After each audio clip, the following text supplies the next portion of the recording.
Enough is enough.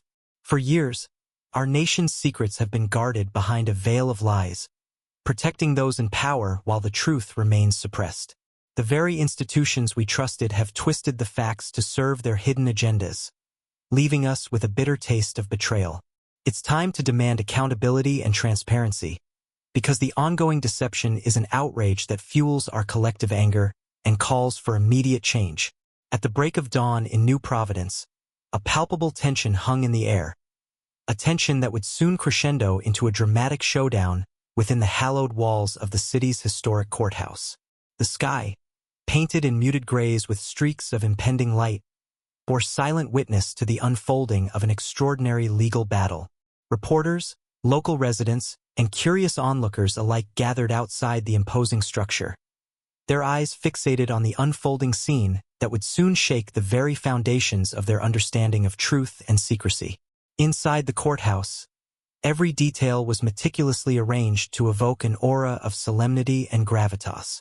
The vast corridors echoed with the measured steps of lawyers and officials, their voices hushed yet filled with an undercurrent of urgency.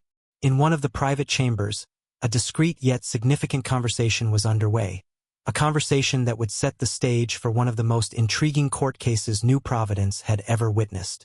Dr. Celeste Monroe, a woman of unassuming stature yet commanding presence, stood at the center of it all. Known for her quiet confidence and striking composure, Celeste had been thrust into the public eye under circumstances that defied easy explanation. Accused of falsifying credentials and misrepresenting her professional history, she now faced a courtroom bristling with skepticism and suspicion. Yet, those who truly understood the intricacies of her past knew that her life was woven with secrets too dangerous to expose. A life dedicated to the covert operations of a shadowy intelligence agency, whose work remained concealed behind layers of classified information. The media had already painted a vivid picture of Celeste as a fraud, a master of deception whose alleged academic and professional records were mysteriously absent from the official annals. Headlines screamed, "Fraud or foe?" Dr. Monroe's mysterious past revealed, while pundits and social media users alike debated her true identity. But beneath this cacophony of public opinion lay a far more complex narrative, a narrative of sacrifice, duty, and the heavy burden of hidden truths. On that rainy morning, as droplets streaked down the towering columns of the courthouse and the murmurs of anticipation filled the air, Celeste stepped out of a sleek black sedan. Accompanied solely by her resolute attorney, Victoria Hayes, she exuded an air of quiet determination. Her tailored charcoal gray coat, polished black shoes, and carefully arranged hair spoke of a woman accustomed to maintaining control under the most adverse circumstances. Each step she took up the grand staircase of the courthouse was measured, deliberate, and heavy with the weight of the secrets she carried. As Celeste ascended the steps, camera flashes exploded like bursts of fleeting truth, each flash capturing a moment that could be interpreted as defiance, resignation, or something altogether more mysterious. The probing questions from the press were relentless, questions about her credentials, her past affiliations, and the very essence of her being. Yet Celeste maintained a steely silence, her eyes reflecting a deep reservoir of resolve and an inner fire that refused to be extinguished by baseless accusations. Inside the courtroom, the atmosphere was nothing short of electrifying. Ornate wooden panels adorned the walls, and the polished marble floors resonated with the sound of hurried footsteps and hushed conversations. The gallery was packed with a motley crowd. Intrigued civilians, seasoned journalists, and even a few former acquaintances who watched with a mixture of curiosity and disbelief. In one corner, an elderly man whispered words of concern to his neighbor, while in another, a group of students scribbled notes furiously, trying to capture every nuance of what promised to be an unprecedented trial. Presiding over the proceedings was Judge Nathaniel Pierce, a figure whose reputation for fairness and unyielding adherence to the law was matched only by his discerning gaze. His salt and pepper hair, perfectly combed, and his measured tone lent an air of authority to the proceedings. As he settled into his seat, the courtroom fell silent, a silence filled with anticipation, trepidation, and a collective yearning for clarity. The prosecution, led by the ambitious Assistant District Attorney Marcus Reed, wasted no time in laying out its case. With a commanding presence and a hint of smug certainty, Reed began his opening statement. He asserted that Celeste Monroe had systematically falsified her academic and professional records, a claim supported by a series of documents that, according to him, proved her alleged involvement in a web of deceit. His voice, resonant and unwavering, painted Celeste as nothing less than a consummate liar, a master of a con so elaborate that it defied conventional logic. Yet, as Reed's words filled the room, there was an unmistakable undercurrent of drama. Each declaration, each rhetorical flourish, seemed designed to provoke outrage and incite doubt among the jurors and the public alike. But for Celeste, whose life had been marked by countless clandestine operations, the courtroom was just another stage. A stage where the rules of secrecy and sacrifice clashed with the relentless demand for transparency and accountability. Victoria Hayes, Celeste's steadfast legal advocate, took the floor with a measured calm that contrasted sharply with the fervor of the prosecution. In her opening statement, she urged the jury to consider an alternative perspective. The tension in New Providence's historic courthouse deepened with each passing moment. As the first session of the trial concluded, an undercurrent of anticipation filled the air, a silent promise that the truth hidden beneath layers of classified secrecy would soon begin to surface. The storm outside had abated into a persistent drizzle, lending the city a reflective, almost melancholic glow as the proceedings prepared to move into the next phase. Inside the courtroom, Judge Nathaniel Pierce's steady gaze swept over the gathered crowd. His eyes, honed by years of experience, betrayed neither sympathy nor bias as he signaled for the next segment of the trial to commence. The murmurs of the onlookers quieted, replaced by the deliberate shuffle of papers and the soft rustling of legal briefs as the participants readied themselves for what was to come. At the forefront, Assistant District Attorney Marcus Reed returned to the podium with renewed vigor. His previous opening statement had painted Dr. Celeste Monroe as a deliberate fabricator, and now he aimed to bolster that narrative with a series of meticulously prepared exhibits. The courtroom's atmosphere was charged with an almost tangible electricity, each spectator poised to absorb every detail that might tip the scales of public opinion. Reed began by introducing a series of documents, faded printouts, meticulously annotated spreadsheets, and official-looking letters that he claimed were retrieved from various academic institutions and professional organizations. With a controlled flourish, he presented these documents as irrefutable evidence that Dr. Monroe had systematically altered her educational records and employment history. His tone was both accusatory and clinical, designed to leave little room for doubt. He explained how each document, once verified, revealed glaring inconsistencies. Dates that did not match, signatures that appeared hastily forged, and affiliations that simply did not exist. As Reed's voice echoed through the courtroom, the audience was visibly divided. Some leaned forward in rapt attention, their faces etched with the strain of disbelief and indignation. Others exchanged skeptical glances, wondering if the evidence was indeed as damning as it seemed. The atmosphere was further electrified when Reed produced a series of email correspondences that, according to him, confirmed Dr. Monroe's fabricated claims. The pages, crisp and official in appearance, detailed conversations with supposed university registrars and HR managers from research institutions, all of which ended abruptly, as if the threads of credibility had been severed mid-sentence. Yet, for every piece of evidence that Reed displayed, there was an undeniable shadow of ambiguity. Whispers among the jurors hinted that not everything was as straightforward as it appeared. The documents, while persuasive on the surface, came with a caveat. Many of the records had been archived or redacted due to national security protocols. This nuance was one of the very pillars of Dr. Monroe's defense, a fact that her attorney, Victoria Hayes, was eager to underscore. When Victoria rose to the podium, the courtroom seemed to exhale as if it were releasing pent-up tension. With a calm yet firm tone, she began dismantling the prosecution's case piece by piece. She reminded the jury that the absence of traditional records was not necessarily indicative of deception. In fact, she argued, such discrepancies could well be the byproduct of operating under a veil of national security. a domain where standard documentation protocols were deliberately suspended to protect sensitive operations and personnel. "Ladies and gentlemen of the jury," Victoria began, her voice measured and resonant. "What you see before you is not a con artist's handiwork, but rather the inevitable outcome of a career lived in the shadows.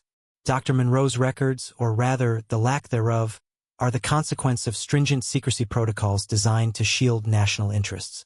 To operate under such conditions is not only a mark of discretion, it is an essential component of our nation's security."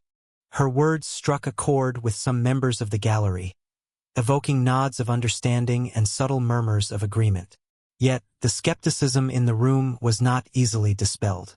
Reed, ever the determined adversary, countered by emphasizing that even secretive operations must eventually leave a paper trail. A trail that, in his view, was conspicuously absent in Dr. Monroe's case. His voice rose, tinged with a mix of frustration and fervor, as he argued that while national security might justify certain omissions, it could not account for a complete lack of verifiable evidence. The courtroom had now transformed into a battleground of conflicting narratives. On one side stood a woman whose life was marked by extraordinary sacrifices and covert missions, a life lived beyond the limelight, yet burdened by the weight of secrecy. On the other side was a legal machine, determined to expose every fissure in her carefully constructed identity. The duel between these two forces was as much about national security as it was about personal honor. Amid the clamor of legal arguments, a new witness was called to testify, a former colleague of Dr. Monroe, Mr. Julian Crestwood, whose recollections provided a rare glimpse into her enigmatic past. Crestwood, a man with deep-set eyes and a measured tone, had once worked alongside Celeste in a high-level research facility that was later revealed to be a cover for covert intelligence operations. His testimony, laced with both admiration and regret, painted a picture of a dedicated professional who had willingly embraced the sacrifices demanded by his country. "Dr. Monroe was unlike anyone I had ever met," Crestwood recalled, his voice heavy with emotion. "Her commitment to the mission was absolute, and yet, she bore the burden of isolation that came with living a double life. I remember the long nights in the lab, the coded messages, and the unspoken understanding that we were all part of something far greater than ourselves.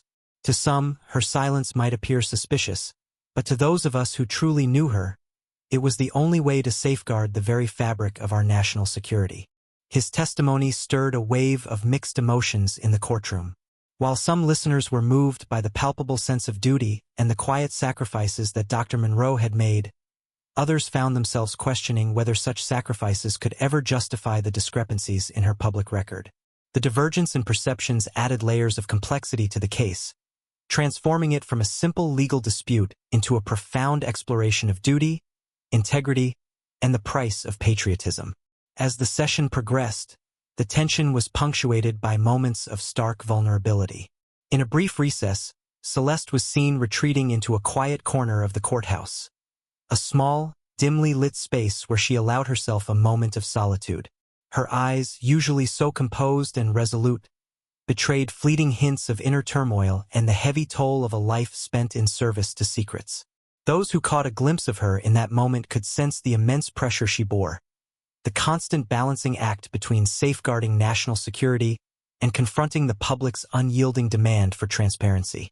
Back in the courtroom, the exchanges between the prosecution and defense grew ever more intense. Reed's insistence on the necessity of a complete paper trail clashed with Hayes's impassioned pleas for understanding the imperatives of classified work. The judge, ever the arbiter of order, maintained a measured silence, his penetrating gaze absorbing every word, every subtle shift in tone. His decisions in this chamber would not only determine the fate of Dr. Monroe, but would also set a precedent for how the legal system dealt with cases that straddled the delicate line between public accountability and national security. The interplay of emotions was unmistakable. There were moments when the atmosphere seemed charged with an almost electric anticipation, as if the very air were vibrating with the weight of hidden truths waiting to be revealed. In one particularly charged instance, Reed presented a piece of evidence that he claimed would definitively prove Dr. Monroe's alleged duplicity. a scanned document bearing a series of annotations that he argued clearly contradicted her statements about her time at the research facility. The document, with its faded ink and hurried notations, was displayed for all to see. Yet, even as Reed's voice rose in triumph, a murmur of doubt rippled through the courtroom. Had the evidence been tampered with?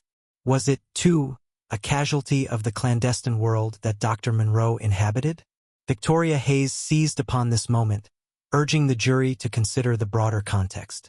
In the realm of national security, she stated, evidence is often incomplete, its true meaning obscured by layers of necessary secrecy.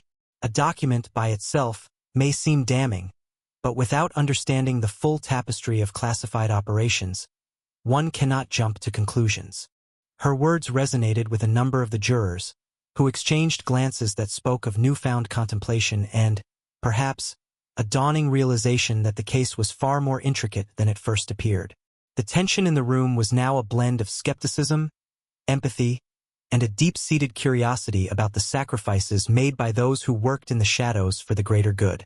Throughout the session, the public and media alike were treated to a drama that went beyond mere legal technicalities. Behind every argument and every piece of evidence lay the human stories of sacrifice, duty, and the often overlooked costs of protecting a nation. Dr. Celeste Monroe's journey, marked by clandestine operations and a relentless commitment to national security, was slowly being laid bare. A story that was as much about personal valor as it was about the demands of an ever-watchful society. As the second session of the trial drew to a close, the court was left in a state of reflective tension. The evidence presented had deepened the mystery rather than dispelling it. In the hushed aftermath, the judge announced that further review of the classified materials would be necessary, a move that promised to add yet another layer of suspense to the proceedings. Outside, the citizens of New Providence found themselves grappling with the moral and ethical implications of what they had witnessed. Conversations sparked in hushed tones across coffee shops, in office corridors, and on social media platforms. Was Dr. Monroe a mastermind of deception, or was she a guardian of secrets too important to reveal? The public was now deeply divided, each group clinging to its own version of the truth. As the courthouse doors finally closed for the day, the atmosphere was one of somber reflection. The evidence was ambiguous, the testimonies fraught with emotion, and the stakes, both personal and national, immeasurably high. Dr. Monroe's fate, and by extension, the delicate balance between secrecy and transparency, hung in the balance. Her quiet resilience had captivated the hearts of some, while others remained staunch in their disbelief. In that charged silence, one question lingered in the minds of everyone present. How much are we willing to sacrifice in the name of national security, and at what cost does that secrecy come? The trial was far from over, and the next phase promised to unravel more layers of mystery and revelation. What do you think will be the turning point in uncovering Dr. Monroe's true past? The next morning, as a pale light filtered through the towering stained-glass windows of New Providence's historic courthouse, the atmosphere was charged with anticipation. Every heart in the packed gallery pounded with expectation. Today was the day when the sealed documents, the mysterious evidence, and the hidden chapters of Dr. Celeste Monroe's past would be scrutinized in an unprecedented public forum. Judge Nathaniel Pierce re-entered the courtroom with a measured calm that contrasted sharply with the storm of emotions swirling outside. His face, usually inscrutable, bore traces of deep concern as he settled into his bench. Today, he was not merely presiding over a trial. He was the gatekeeper between two worlds, the realm of public accountability and the secretive universe of national security. Before the session commenced, Assistant District Attorney Marcus Reed, his earlier confidence now intermingled with an unmistakable air of urgency, adjusted his tie and cast a determined glance at the defense table. Across the room, Victoria Hayes exchanged a reassuring nod with Dr. Monroe, whose eyes shimmered with a quiet yet steely resolve. Today, every word spoken, every piece of evidence revealed, would ripple through the courtroom and beyond, potentially altering the public's understanding of secrecy and sacrifice. At precisely 8:30 a.m., Judge Pierce called the court to order. Today, he announced in a voice that resonated with authority, We shall review the classified materials provided by Mr. Julian Delacroix on behalf of the defense. These documents, while sealed, have been preliminarily examined under strict protocols. It is my duty to determine how, or if, these records may inform our proceedings without compromising national security.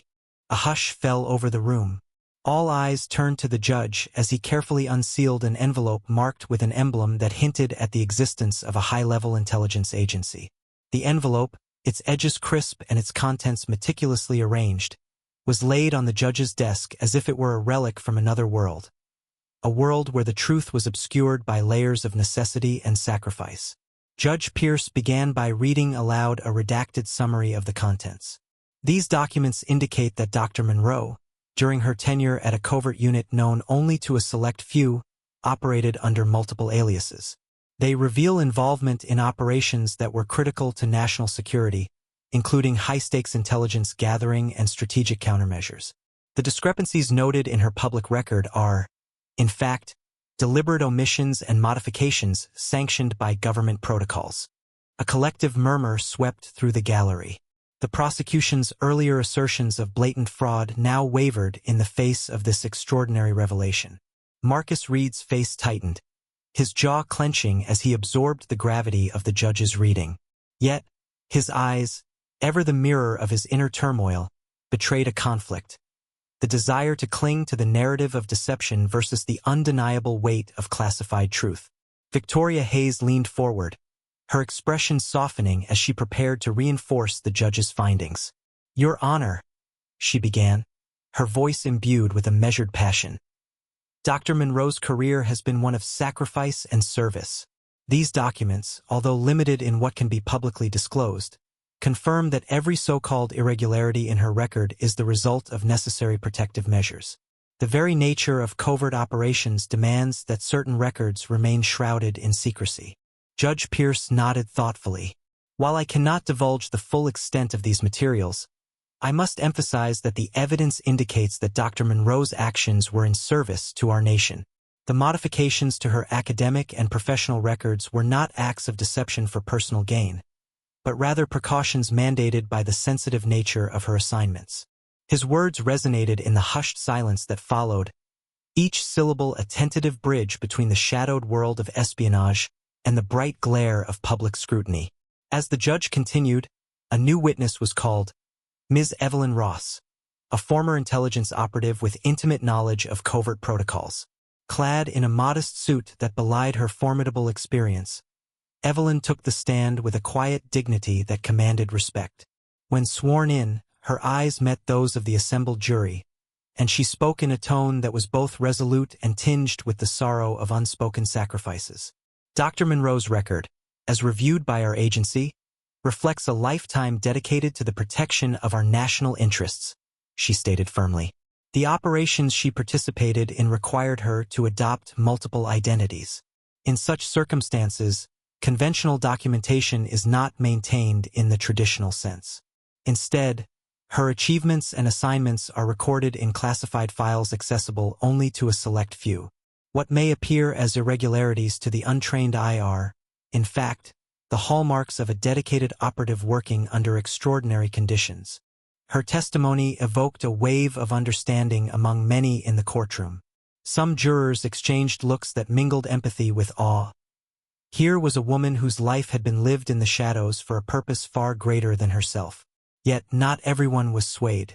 Marcus Reed's persistent gaze suggested that he still sought a final, indisputable piece of evidence to dismantle the defense's narrative. Reed rose again, his voice edged with determination as he pressed, "Ms. Ross, can you clarify whether any of these classified operations were ever subject to independent verification by entities outside of the intelligence community?" Evelyn paused, her eyes flickering with the weight of years spent guarding secrets. "In cases of national security, independent verification is limited by design," she explained carefully. "Oversight is conducted within secure channels. The very nature of our work demands that public records remain incomplete.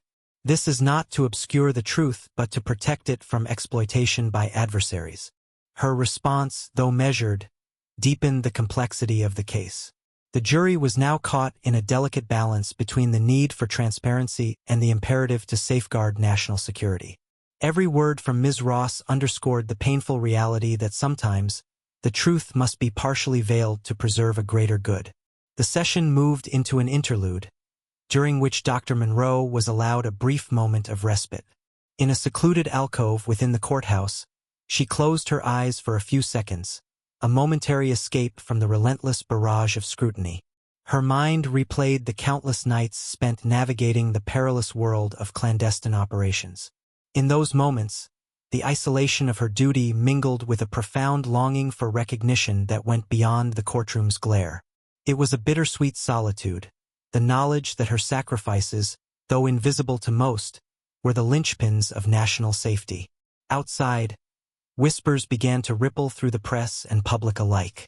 Social media lit up with hashtags such as #MonroeRevealed and #ShadowProtector, each tag a testament to the divided emotions of a populace grappling with the paradox of truth and secrecy.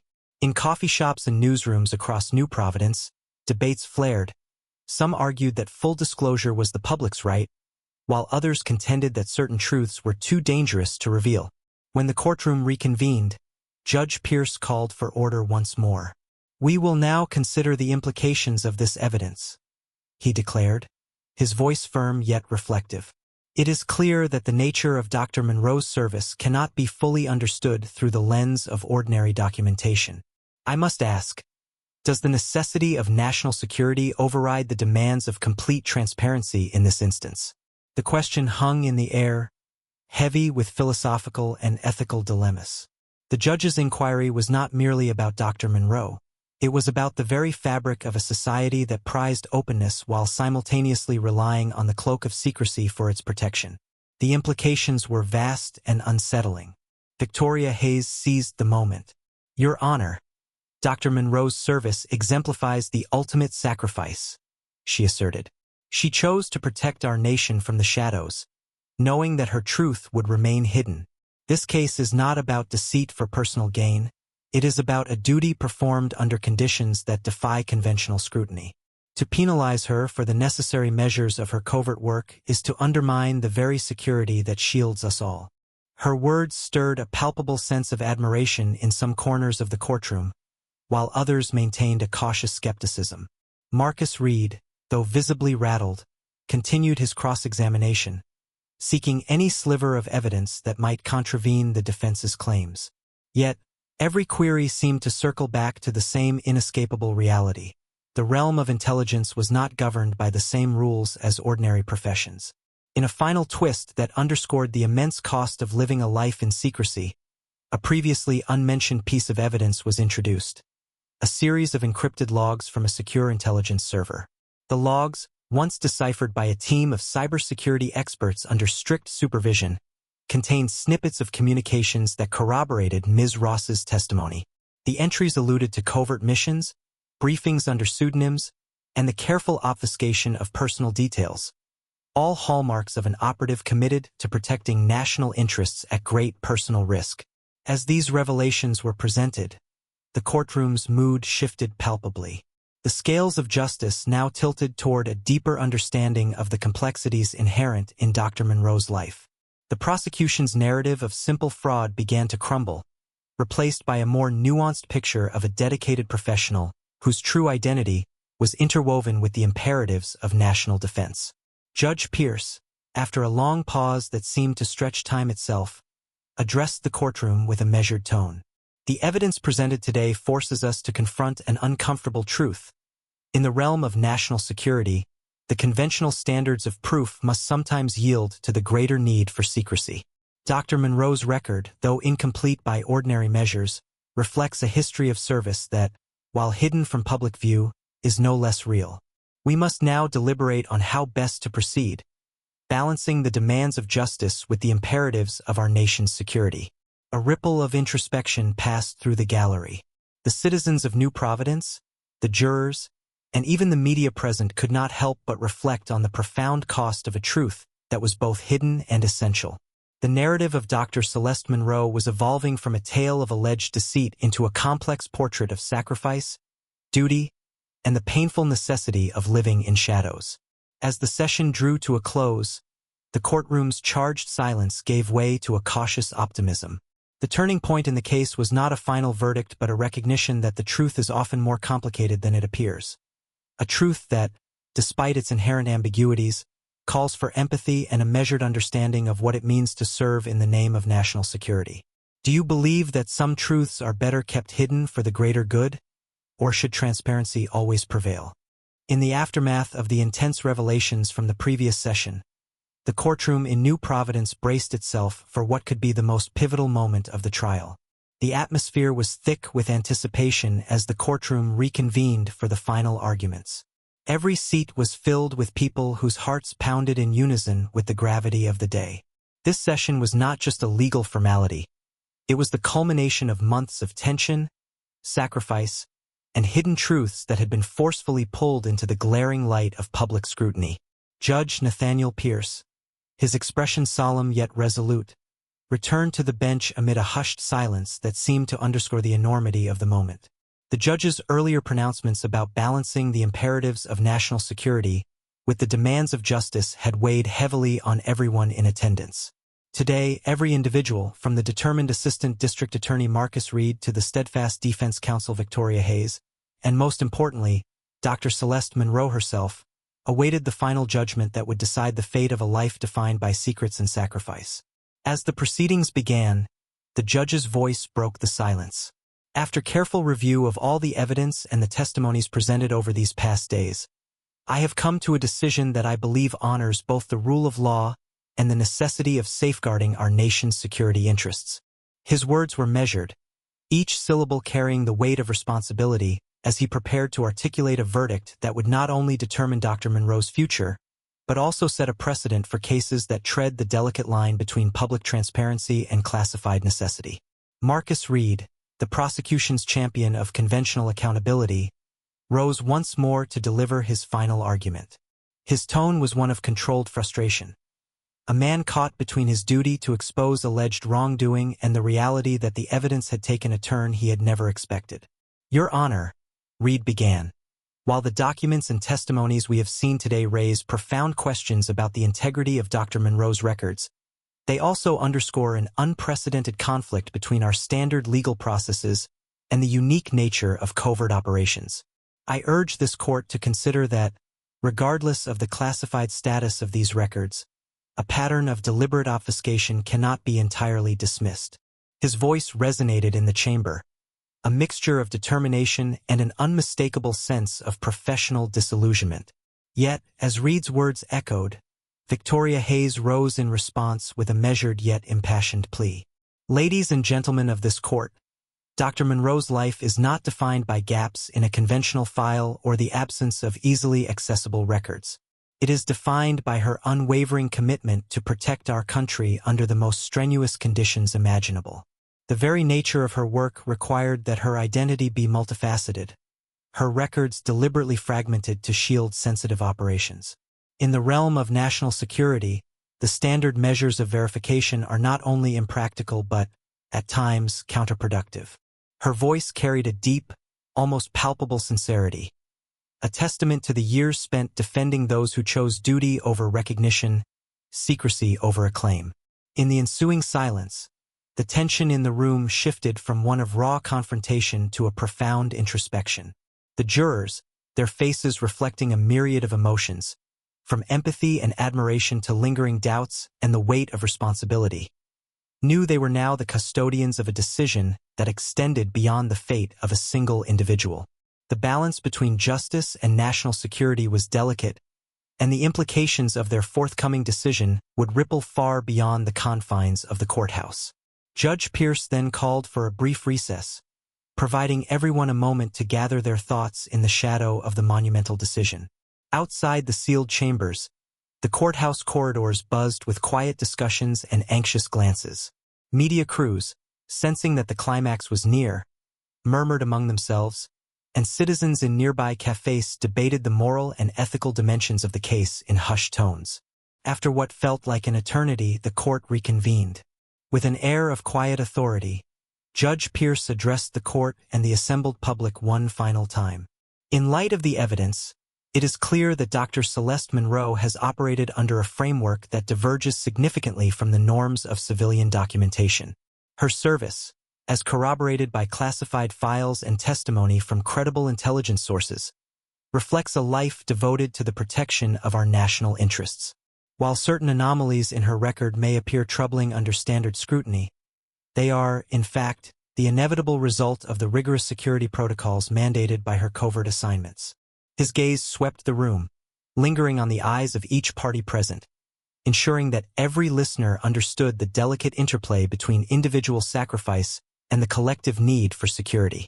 With a measured pause that allowed the gravity of his words to settle over the courtroom, Judge Pierce delivered his verdict. I hereby dismiss all charges against Dr. Celeste Monroe pertaining to allegations of fraud and misrepresentation of credentials. It is evident that the so-called irregularities in her records are not indicative of personal deception but are the byproducts of her indispensable work in national security. However, I caution that this decision must not be construed as an endorsement of operating outside the bounds of transparency in all circumstances. This case stands as a testament to the extraordinary measures required in our times of unprecedented global challenges. A wave of relief surged through Dr. Monroe as the judge's words washed over her. For a moment, the courtroom seemed to exhale collectively. A release of pent-up tension and a silent acknowledgement of the personal cost borne by those who serve in the shadows. Victoria Hayes allowed herself a subtle smile, a fleeting glimpse of vindication, while Marcus Reed's expression revealed a resigned acceptance of the complexity that had unraveled before him. In that defining moment, the line between public scrutiny and the often unrecognized sacrifices of covert service blurred into a poignant, albeit uneasy, truce. Following the verdict, the courtroom erupted into a subdued flurry of activity. Reporters clamored for statements, their cameras capturing every nuance of the moment.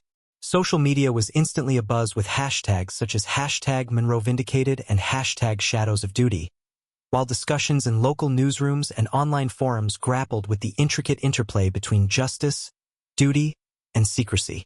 For many, the verdict was not merely a legal decision. It was a symbolic vindication of those whose lives are lived in the service of a greater good, away from the public eye.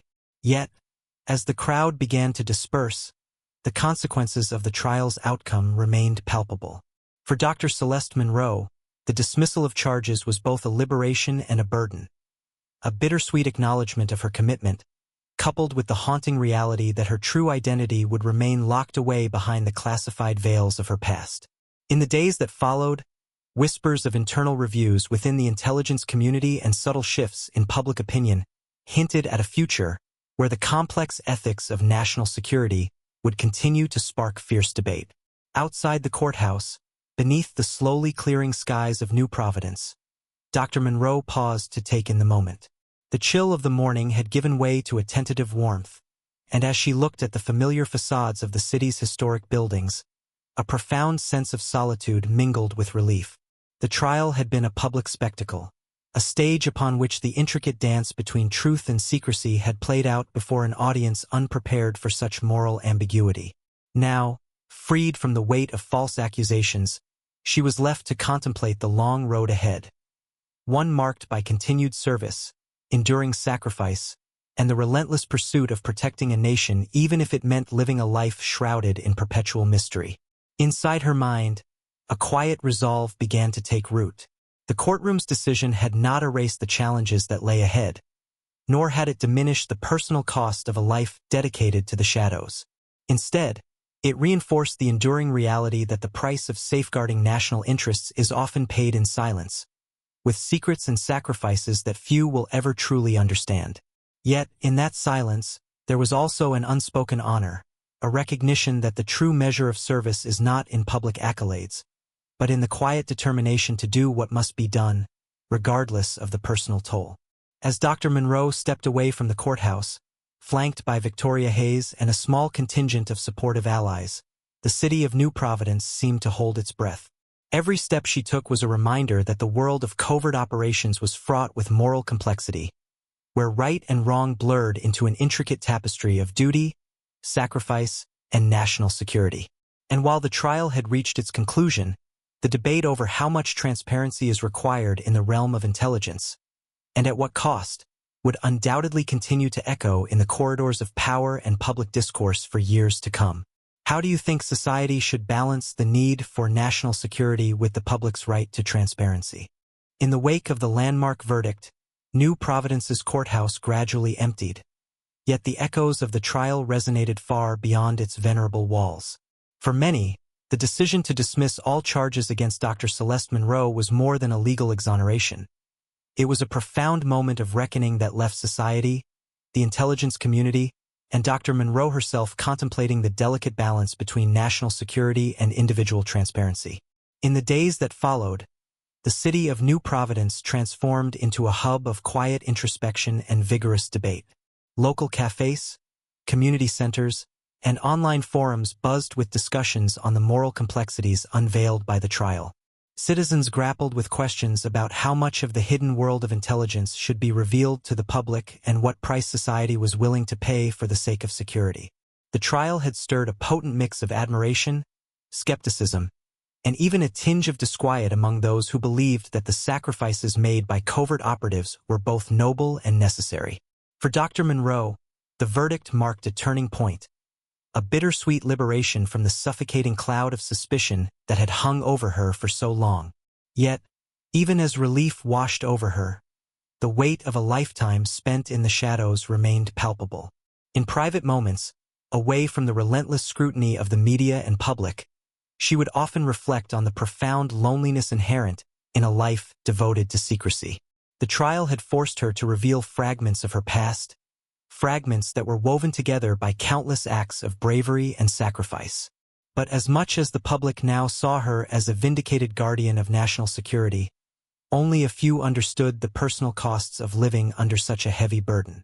In the quiet of her modest apartment, a sanctuary far removed from the public spectacle of the courthouse, Celeste allowed herself a rare moment of vulnerability. She pored over old photographs and faded documents tucked away in a small drawer, tokens of a past that was both illustrious and shrouded in mystery. Each artifact was a silent testament to clandestine operations, long nights spent planning, and the unyielding determination that had defined her career. With a deep, reflective sigh, she acknowledged that while her life might remain hidden from public view, its impact was immeasurable. At the same time, the intelligence community was quietly absorbing the ramifications of the trial.